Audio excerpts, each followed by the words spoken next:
नागपूर जिल्ह्यामध्ये पावसाचा जोर वाढलाय आणि फडणवीसांनी विधानसभेमध्ये या संदर्भातली माहिती दिली आहे। जिल्हाधिकारी, पोलीस आणि आयुक्तांकडून या संदर्भातली माहिती घेतलेली आहे। सध्या परिस्थिती नियंत्रणात आहे आणि एनडीआरएफ, एसडीआरएफच्या टीम सज्ज असल्याचं त्यांनी सांगितलंय। मात्र नागरिकांनी काळजी घ्यावी, फडणवीसांनी हे आवाहन केलेलं आहे।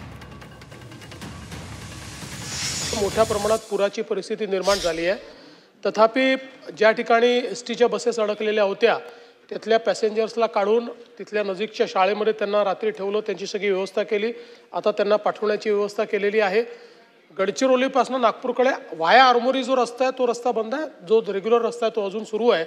त्यामुळे आता त्या रेग्युलर रस्त्याचाच वापर चाललेला आहे।